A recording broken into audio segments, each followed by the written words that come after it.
Hi, I'm Rachel, and I'm so excited to be sitting here to do my third ever Try a Story tag. The Try a Story tag was started a couple years ago by Jen Campbell. She did a riff off of the Try a Chapter tag. It's all a form of trying to pick your next read. And I've been doing this Try a Story tag around my birthday, and I've been dedicating July to reading short story collections. So I'm very excited to be getting back into this. I said it in an earlier video, I've only read one short story collection this year so far, so it's time to get a jump start and a move on. I started my last video last year by pointing to several stories that I read in this collection. It's the Best American Short Stories of the Century by John Updike. It's a ridiculously long book, so it's kind of intimidating to read in one fell swoop, so I thought I'd take my time with it and use it as part of this tag. So this year I've read 7 more short stories in this collection, and I will go through them now. They are Double Birthday by Willa Cather, Wild Plums by Greystone Coates, Theft by Catherine Ann Porter, The Evening Sun Go Down by William Faulkner, Here We Are by Dorothy Parker, Crazy Sunday by F. Scott Fitzgerald, and My Dead Brother Comes to America by Alexander Godin. And of these 7 stories, my favorite was The Evening Sun Go Down by William Faulkner, although I guess it's a strange thing to say as a favorite. It's like so much of Faulkner's fiction that I've read. It deals so much with race relations in the South in the Jim Crow era, and it's pretty bleak. One thing that really intrigued me about this story was that it took place with the Sound and the Fury characters. We have the Comptons back again. This time when they're young children. I think it's even before Benji is born, and they're just going through this small incident in their life when Dilsey, their maid, is sick and can't cook for them, so they hire out this other Negro woman who lives in town, Nancy. And Nancy's a washerwoman, and she just has a tragic backstory. She is beat up when she goes to a white man to get money for her services, and she is thrown into jail, I guess presumably for causing trouble. And it gets pretty bleak. I mean, Faulkner doesn't directly confirm or look at any of this, but it does seem like she is raped and is with child based on this stint in jail. Also, she is miserable and she attempts suicide. It's very dark, and you know, with Faulkner, he tells these things not in a sentimental way, really, but it's just very bleak. He actually tells it, I guess one out he has this time is that Quentin is the narrator of this story, and he and his siblings are all very young, so they don't really understand much of what's happening, and of course their society isn't encouraging them to, you know, feel empathy for black people. And for most of the narration of the story, Nancy is terrified to go home because she thinks her husband, who is seen as a violent man and has gone missing, she's terrified that he'll come and hurt her because of this baby that she's carrying, and she's just having a conniption fit about it. And you know, it's sort of the way the kids understand it, and even the adults understand it. They're paternalistic, like, oh, she's just having crazy hysterics as a Negro and maybe as a woman, and it's not really that bad. But the Comptons do allow her to stay with them grudgingly for a few days. But it's all about her trying to, you know, extend her welcome because she's afraid to go home, and she's sure her husband is waiting for her in a ditch nearby to hurt her. And so for a while the patriarch Jason Compton and the kids are walking her home, and the wife is put out by it, like, oh, you're leaving me alone, you care more about this Negro woman. And the kids, oh, it's just so intriguing, you know, to see these characters again. I mean, Jason Jr. is still such an ass. I don't care if he's 5. You can tell that kid's a jerk. And Caddy is, you know, precocious, but I'm struck by how Quentin, of all the characters, doesn't seem to have a personality at all. He's basically the omniscient narrator, really, even though it's technically in first person. And it got me to thinking about The Sound and the Fury and about how people talk about Quentin as this character who's so memorable, but I feel like I have the least connection with him. Like, his chapter takes place removed from the family and removed from all the family drama. And then he commits suicide, which is basically taking himself out of the story. So that intrigued me to think about that again, how Quentin almost seems like a non-character to me in this, and even to an extent in Sound and the Fury. And I have Absalom on my TBR, and I know he appears in that, I believe, so I'll be curious to read about that. But anyway, yeah, it's a dark story. It made me uncomfortable and frustrated and angry, and I think even Faulkner was basically probing the idea of how white people don't take black pain seriously. I mean, that they really treat her as silly and inconsequential, and even when they know about some of the abuses that she's suffering, they don't necessarily care. And there's a scene near the end where the Compton patriarch Jason and the kids cross the ditch, and there's a line about how we crossed from black territory into white territory, and it's basically, we don't think about her anymore. We don't care anymore. Her fear and her pain, are not in our story anymore. And so I do think it's supposed to be a criticism of that. Anyway, it made me think. It actually slowed me down reading the other stories because I kept on thinking about it. Although I do have to say I also really enjoyed Dorothy Parker's story, which was about a quarreling newlywed couple, which is good, I guess, because she's also on my TBR. And what do you know, actually, I was just listening to Lori Moore on the Politics and Prose channel, and she referenced this story just the other day. Well, I just listened to it the other day, and then, lo and behold, I was suddenly reading the story, so that was pretty cool. Okay, now on to the meat of this actual tag.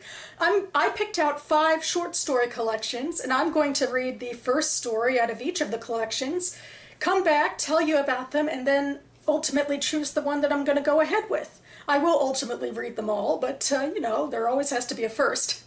And what else could I start with this year but this book? This is Jen Campbell's debut short story collection, The Beginning of the World in the Middle of the Night. I remember I got it off of Book Depository back in November, knowing that I'd be putting it aside to hold up in this video because, you gotta honor the creator, really. And in any case, I'm mightily intrigued by this collection. It seems to be, from what I've heard, kind of magical realism-y, kind of fairy tale-esque. I'll read from the back here that says, has a quote from Claire Fuller, full of character and magic. I found myself mesmerized. And also another from Kara Spray, enchanting and whimsical, curiously beautiful and illuminating. And the description is, stories of family and magic, lost souls, superstition, spirits and jam jars, mini apocalypses, animal hearts, and sideshows. Mermaids are on display at the local aquarium. A girl runs a coffin hotel on a remote island, and a couple are rewriting their history of the world in the middle of the night. I better do this short story justice, given Jen Campbell's popularity on BookTube, so eager to get to it. The rest of these collections admittedly have my usual theme of Jewish fiction, and I'm starting with this one. This is The Worlds We Think We Know by Dalia Rosenfeld, and I put it on my Jewish fiction published in 2017 that I want to read this year list, so I will be getting to it this year, whether or not this month. This next collection I found at one of my Friends of the Library book sales. This is My First Love Affair and Other Stories by Sholem Aleichem. Sholem Aleichem is primarily known for writing the Tevye the Dairyman stories, which were jumbled up and made into the Fiddler on the Roof play and musical. So I've been very curious to read more from his collection. He was a very well-known and renowned Yiddish storyteller and playwright at the turn of the century, and this seems like a good enough inroads as any. This next collection is called Apples from the Desert by Savyon Liebrecht. It's a hard German name to say, and I have a weird story with this collection. A couple of years ago at the Jewish Film Festival in DC, there was a movie that I went to that was based on one of her stories, so that got me really intrigued. And then sometime later, I was at the Friends of the Library used bookstore, and I saw it on a shelf, so I knew I had to get it. And now I have to read it.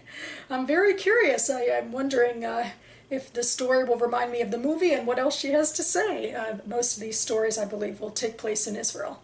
And finally, my parents got this for me as per my request a couple of years back. This is Oy Caramba, an anthology of Jewish stories from Latin America, edited by Ilan Stavins.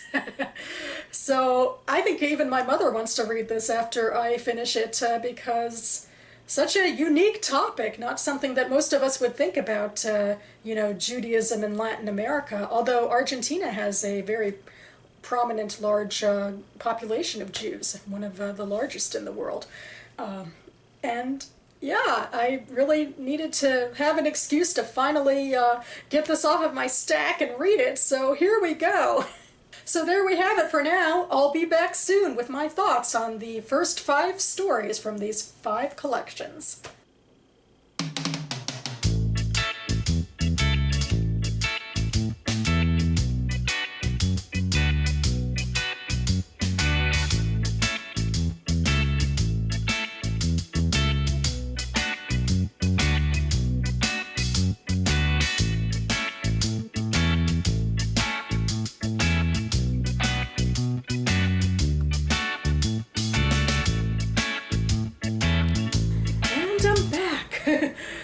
Not sure how long Missy is going to stay there in that spot, but I figured I'd get her in there while she's there. It's getting late, so hopefully I can get through these stories relatively quickly.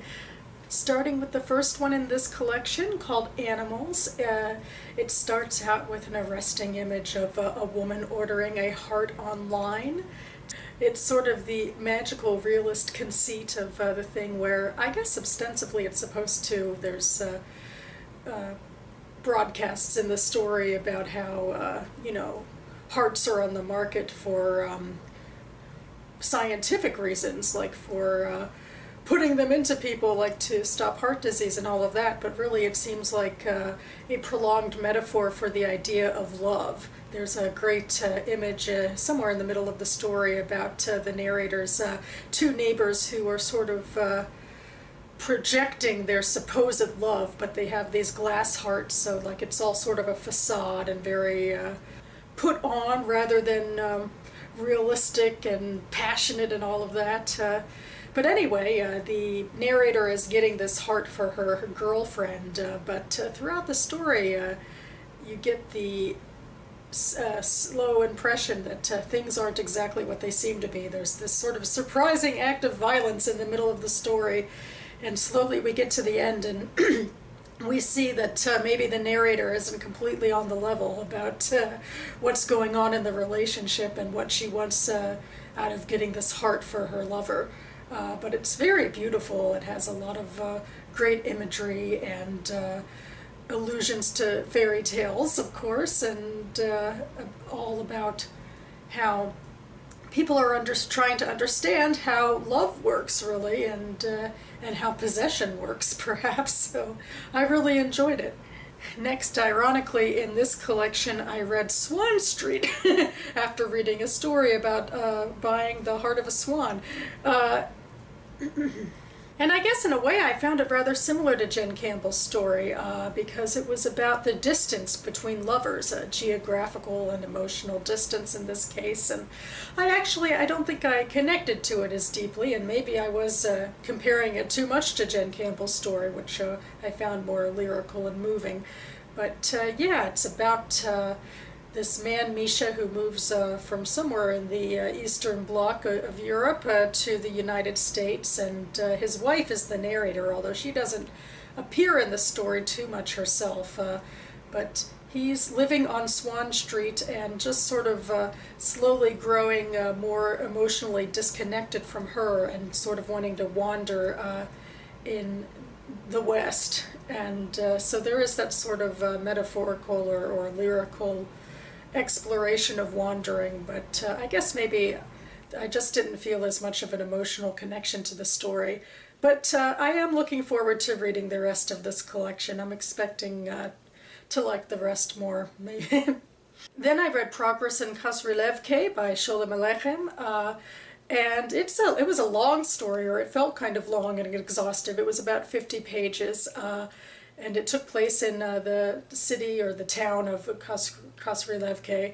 I think this is supposed to be one of Aleichem's pastiche towns that comes back in other stories where he is satirizing the Jewish community in Eastern Europe. And this is a satire. It's all about progress, meaning sort of modernization efforts, particularly to do with the press. And he is very funny, and he's primarily covering the two newspapers of this town, the Orthodox one called the Skullcaps, and then the modern one called the Bowler, going with headwear, traditional versus modern of the time, because this would be taking place in the late 1800s or early 1900s.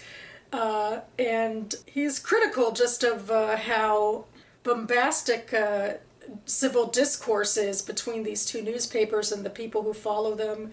And he talks about how the newspapers are constantly trying to outdo each other, and at one point they're publishing this serialized novel where the only thing that's different about them is that they switched the placement of the two adjectives in the title.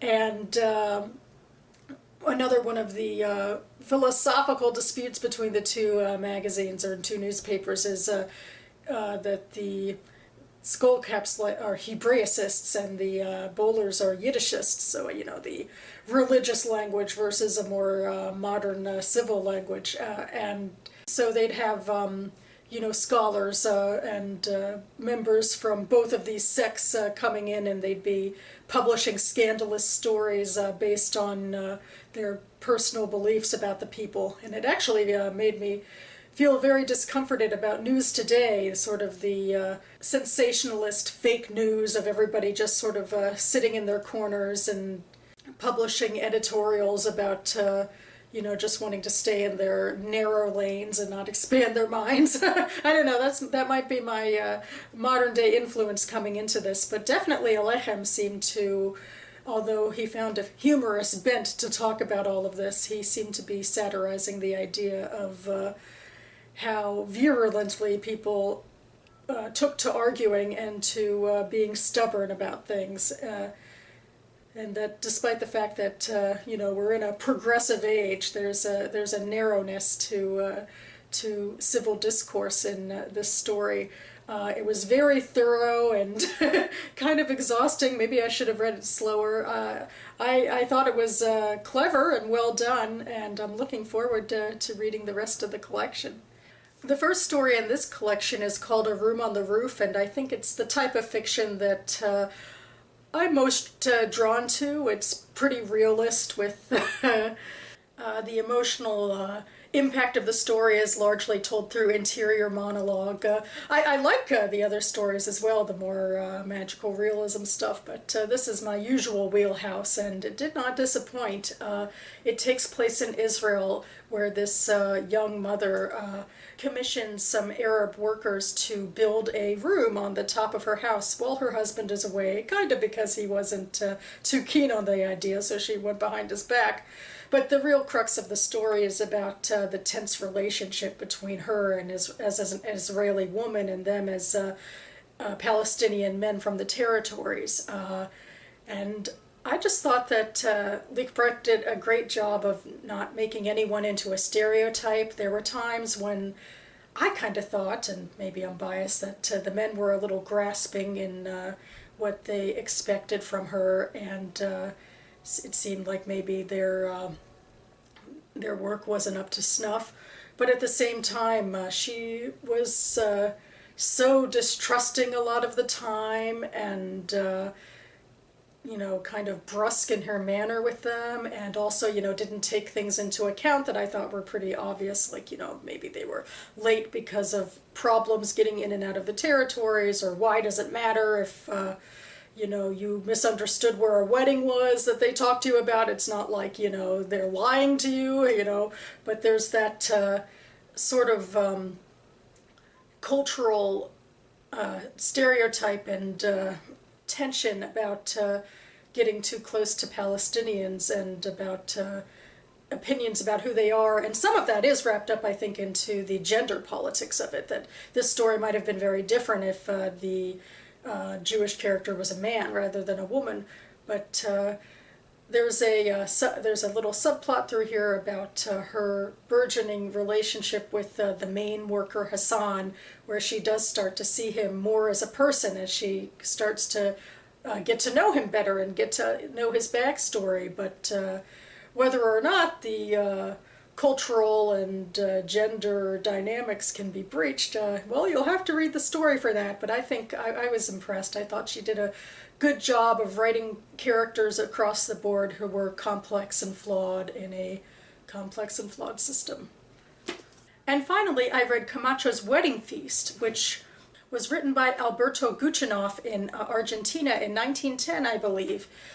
He was a Russian-born Jew who, I believe, according to the text in here, kind of looked at Argentina as a promised land for Jews, and this story takes place in a small agricultural community around a wedding where the new bride runs off with her actual lover before even the reception. And I thought it was okay.